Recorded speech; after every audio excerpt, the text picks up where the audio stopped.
পরীক্ষামূলকভাবে family card বিতরণ কার্যক্রম শুরু হতে যাচ্ছে। ওই দিন প্রাথমিকভাবে দেশের 14টি উপজেলার একটি ইউনিয়নের একটি করে ওয়ার্ডে এই কার্ড বিতরণ কার্যক্রম উদ্বোধন করবেন প্রধানমন্ত্রী তারেক রহমান।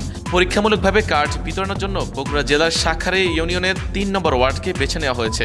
ইতিমধ্যে এই ওয়ার্ডে ঘরে ঘরে গিয়ে পরিবার ভিত্তিক তথ্য সংগ্রহ করেছেন সমাজসেবা কর্মকর্তারা। নতুন এই কর্মসূচির প্রস্তুতি ঘিরে গ্রাম জুড়ে তৈরি হয়েছে কৌতূহল ও প্রত্যাশা। নরসিংদীতে 15 বছর বয়সী এক কিশোরীকে সংঘবদ্ধ ধর্ষণের পর খুন, হাজারীবাগে স্কুল ছাত্রীকে হত্যা, এই ঘটনাগুলো গোটা জাতিকে স্তম্ভিত করেছে বলে উদ্বেগ প্রকাশ করেছেন ত্রয়োদশ জাতীয় সংসদে বিরোধী দল নেতা ও জামায়াত ইসলামের আমির ডাক্তার শফিকুর রহমান। শুক্রবার নিজের ভেরিফাইড ফেসবুক পেজে দেওয়া এক পোস্টে এই কথা জানান তিনি। জামায়াত ইসলামীর আমির এসব ঘটনায় বলেন, আমরা নগ্ন রাজনৈতিক সংশ্লিষ্টতা এবং ক্ষেত্র বিশেষে প্রশাসনের চরম শৈথিল্য উল্লেখ করে প্রশ্ন করেন, অপরাধীর বিচার নিশ্চিত করার বদলে ধর্ষকের রক্ষক হয়ে ভুক্তভোগী পরিবারকে এলাকা ছাড়া করতে চাওয়ার মতো মৌলিক মানবাধিকার লঙ্ঘনের দুঃসাহস ক্ষমতায় মত্ত একটি দলের নেতারা কিভাবে দেখাতে পারেন। প্রধানমন্ত্রী তারেক রহমান বলেছিলেন, আই হ্যাভ এ প্ল্যান। তিনি তা বাস্তবায়নের জন্য কাজ শুরু করেছেন এবং ঝাঁপিয়ে পড়েছেন বলে দাবি করেছেন জনপ্রশাসন মন্ত্রণালয়ের উপদেষ্টা মোহাম্মদ ইসমাইল জবিউল্লাহ।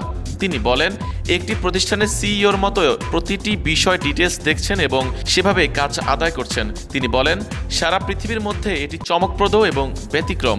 এটি আমাদের জন্য অনুপ্রেরণা। এটি বিশ্বে দারুণ প্রশংসিত হয়েছে। আমরা আশা করি সামনে বাংলাদেশের উজ্জ্বল ভবিষ্যৎ। শুক্রবার সকালে লক্ষ্মীপুর সার্কিট হাউসে তিনি এইসব কথা বলেন।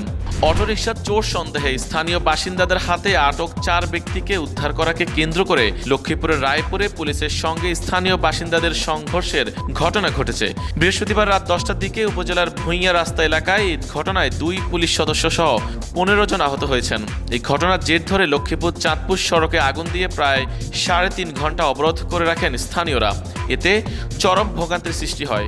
পুলিশ ও স্থানীয় সূত্র জানায়, বৃহস্পতিবার বিকেলে ভূঁইয়া রাস্তা এলাকার কয়েকজনের অটোরিকশা চুরি হয়। এরপর চোর সন্দেহে 4 জনকে আটক করেন স্থানীয় বাসিন্দারা। আটক 4 জনও একই এলাকার বাসিন্দা। লোকজন 4 জনকে আটক করে মারধর করতে থাকেন। খবর পেয়ে সন্ধ্যা 7টার দিকে একদল পুলিশ ঘটনাস্থলে পৌঁছায়। তখন আটক করা 4 জনকে থানা নেওয়ার প্রস্তুতি নিলে স্থানীয় বাসিন্দাদের একটি অংশ পুলিশকে বাধা দেন। এ নিয়ে পুলিশের সাথে বাকবিতণ্ডা হয়। প্রায় 3 ঘন্টা এই অবস্থা চলার পর রাত 10টার দিকে সংঘর্ষ শুরু হয়। এ সময় স্থানীয় বাসিন্দারা পুলিশকে লক্ষ্য করে ইট পাটকেল নিক্ষেপ করে আর পুলিশ লাঠিপেটা শুরু করে। আফগানিস্তান ও পাকিস্তানের মধ্যকার বিদ্যমান মতপার্থক্য সংলাপ এবং সুপ্রতিবেশী সুলভ আচরণের মাধ্যমে সমাধান করার আহ্বান জানিয়েছেন ইরানের পররাষ্ট্রমন্ত্রী আব্বাস আরাগচি। আল জাজিরার প্রকাশিত খবরে উল্লেখ করা হয়, শুক্রবার ভোরে সামাজিক যোগাযোগ মাধ্যম এক্সে দেওয়া এক পোস্টে পবিত্র রমজান মাসের সংযম ও ইসলাম ধর্মের সংহতির গুরুত্ব তুলে ধরে ইরানি পররাষ্ট্রমন্ত্রী এই আহ্বান জানান। এর আগে পাকিস্তান সীমান্তে সামরিক অবস্থান লক্ষ্য করে বৃহস্পতিবার হামলা চালায় আফগানিস্তান। হামলায় কয়েকজন পাকিস্তানি সেনা নিহত হয়েছেন। এই হামলার জবাবে আফগানিস্তানের বিরুদ্ধে অপারেশন গজব লিল হক শুরু করেছে পাকিস্তান।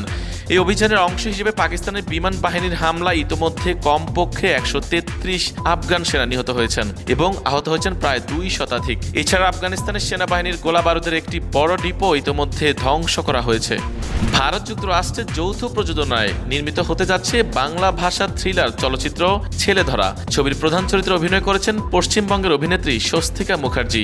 আগামী 1 মার্চ থেকে অরুণাচল প্রদেশের ইটানগর ও জিরো ভ্যালিতে শুরু হবে এই ছবির শুটিং।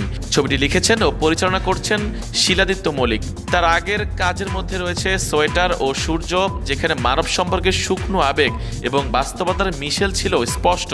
ছেলে ধরাতেও সেই আবেগঘন মানবিক বয়ান থাকছে, তবে এবার তার সঙ্গে যুক্ত হচ্ছে থ্রিলার ও ডার্ক হিউমারের ছোঁয়া। ব্রাজিলিয়ান লিগে বল পায়ে জাদু দেখালেন নেইমার। গতকাল রাতে ভাস্কো দা গামার বিপক্ষে জোড়া গোল করে সান্তোসকে 2-1 ব্যবধানে জিতিয়েছেন এই তারকা ফরোয়ার্ড। চতুর্থ রাউন্ডের এই জয়ে সান্তোসকে আক্রমণে নেতৃত্ব দেন নেইমার। ম্যাচের পর সমালোচকদের জবাবও দেন তিনি। সামনের বিশ্বকাপে ব্রাজিল দলে ফেরা নিয়ে যে চাপ তৈরি হয়েছে সেটি উঠে আসে তার কথায়।